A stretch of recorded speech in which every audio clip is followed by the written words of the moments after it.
Oh, ternyata Tuhan punya tujuan yang baik buat kita. Tuhan punya rencana yang baik buat kita. Amen. Tuhan punya kehendak yang begitu mulia untuk saya dan saudara umat-umat kepunyaannya. Sehingga ayat pertama itu memberikan keterangan begini. Manusia dapat menimbang-nimbang atau membuat segala macam rencana, membuat segala macam siasat dalam hati. Tetapi jawaban lidah itu berasal daripada Tuhan. Nah saudaraku, Tuhan tidak akan kabulkan setiap permintaan kita. Tuhan tidak akan kabulkan permohonan kita kalau tidak berdasarkan kehendak Tuhan. Jadi saudara, segala sesuatu di muka bumi ini, apapun yang kita rencanakan, apapun yang kita programkan, saudara, semua itu harus dibawa dalam Tuhan. Artinya, dalam bagian ini, Tuhan yang lebih utama kita jumpai. Karena Dia yang bisa menunjukkan jalan yang terbaik buat kita. Gembala tidak bisa menunjukkan jalan terbaik. Pendeta, majelis, penatua, diaken tidak mampu memberikan jalan yang baik buat kita. Hanya Tuhan saja. Amen. Jadi saudaraku, hanya Tuhan. Sehingga saudara, firman Allah berkata segala jalan orang adalah bersih menurut pikiran dan pandangannya. Banyak orang beranggapan saya lebih benar, saya lebih pintar, saya lebih cerdas, saya lebih daripada dia, saya mampu dan lain sebagainya, saya kuat, saya punya otoritas, saya punya segalanya, kedudukan. Ingat, Tuhan tidak memandang bagian itu. Yang Tuhan mau adalah hati kita dan hidup kita serahkan kepada Dia. Amin. Amen. Tuhan tidak lihat jabatan, Tuhan tidak lihat kedudukan. Siapa kita? Kita cuma sampah sebenarnya di mata Tuhan. Minggu lalu saya bilang bahwa kebaikan hati kita seperti dalam kitab Yesaya berkata, itu seperti kain lap kaki. Saudara masuk ke tempat rumah tadi ini, saudara taruh sendal di luar, kebas-kebas kaki baru masuk. Betul ya? Betul. Kebaikan itu seperti itu, saudaraku. Jadi tidak ada yang perlu kita banggakan dalam diri ini.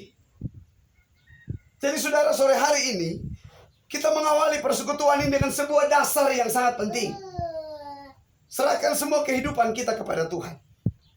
Nah jadi saudaraku, manusia itu dapat menimbang-nimbang. Nah saya boleh melihat dalam terjemahan yang lain dulu. Terjemahan bahasa Indonesia masa kini mengatakan begini. Manusia boleh membuat rencana, tapi Allah yang memberi keputusan. Manusia boleh buat rencana, boleh buat program, tapi Allah yang tentukan jadi atau tidak. Keputusan di tangan Allah. Saya gembala, bisa bikin program, bisa bikin banyak macam, tapi Tuhan yang putuskan.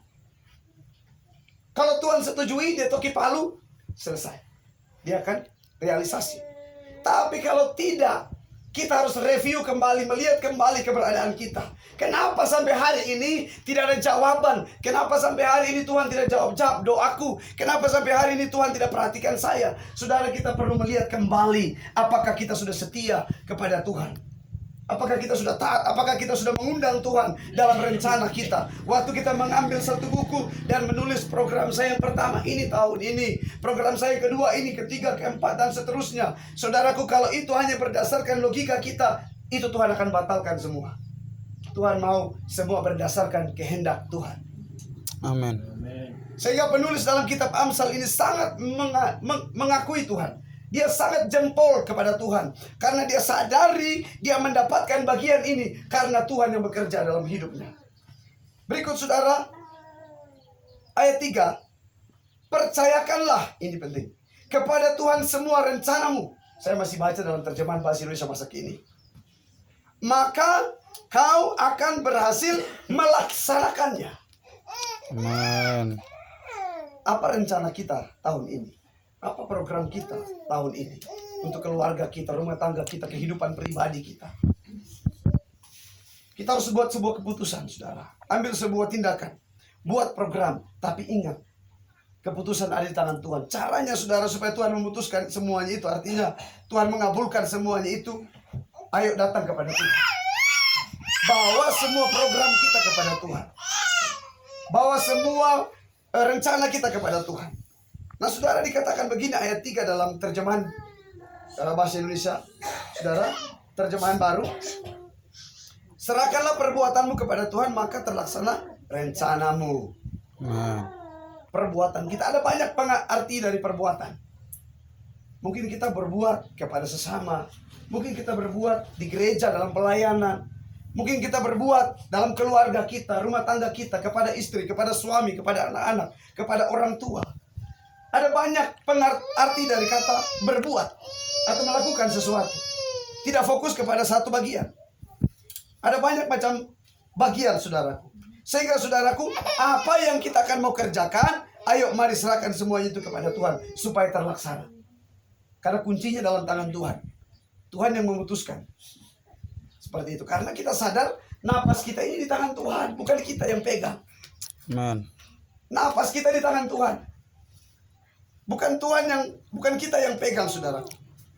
Sehingga berikut ayat 4 berkata, Tuhan membuat segala sesuatu. Orang fasik dibuatnya untuk hari malapetaka. Dalam terjemahan bahasa Indonesia masa kini berkata begini, segala sesuatu yang dibuat oleh Tuhan ada tujuannya. Dan tujuan bagi orang jahat adalah kebinasaan. Ada sebuah pembagian di sini. Tujuan Tuhan itu baik.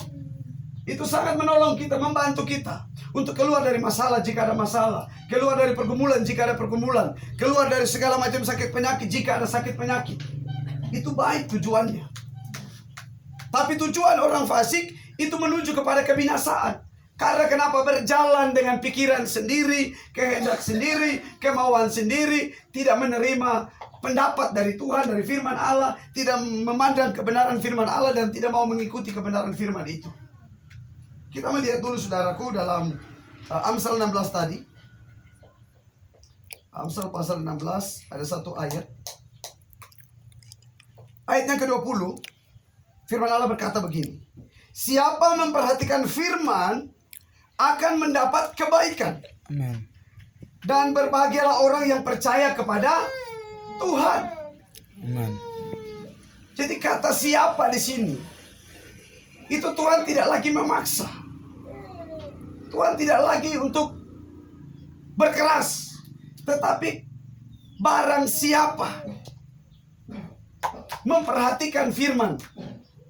Dalam terjemahan yang lain dikatakan barang siapa melakukan kebenaran firman Allah, dia akan mendapatkan kebaikan itu. Akan mendapatkan kebaikan.